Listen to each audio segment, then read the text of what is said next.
a significant victory for counterterrorism efforts in West Africa. Core elements of al-Qaida are adaptable and resilient, and al-Qaida and its associated networks remain our greatest terrorist threat to the United States and its partners. Leaders of al-Qaida and its affiliates are extremely interested in recruiting terrorists from and deploying terrorists to Europe. People familiar with our Western cultures that can travel freely. We think al-Qaida is weaker now than it was at the 9/11 time frame.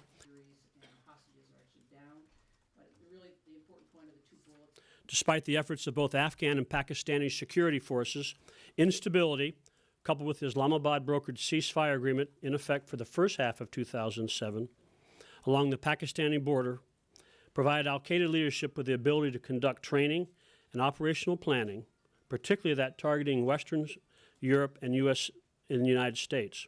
Numerous senior AQ operatives were captured or killed, but AQ leaders continued to plot attacks and cultivate stronger operational connections that radiate outward from Pakistan to affiliates throughout the Middle East, North Africa, and Europe. Its capacity to defeat terrorists and efforts to use its territory to launch attacks and establish terrorist safe havens. The report features a chapter on state sponsors of terrorism, which include Iran, Syria, Sudan, Cuba, and North Korea. What causes the greatest concern about our state sponsorship is a state sponsor that directs WMD resources to the terrorists, or one that which enables resources to be clandestinely diverted. This may pose a potentially grave WMD terrorist threat.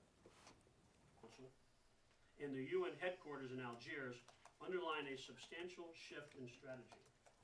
It will come as no surprise to hear that Iran remained the most significant state sponsor of terrorism. Iran provides aid to Palestinian terrorist groups, Lebanese Hezbollah, Iraq-based militants, and Taliban fighters in Afghanistan.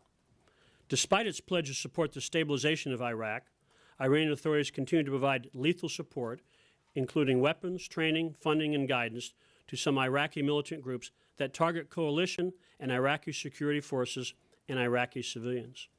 In this way, Iranian government forces have been responsible for attacks on coalition forces. And what you see is you saw a precipitous decline in attacks and fatalities. At this point, we don't think we have enough proof.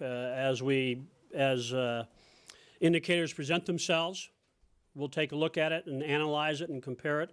And if we think it's appropriate, then we will move them towards a state sponsor of terrorism. But we're not there yet.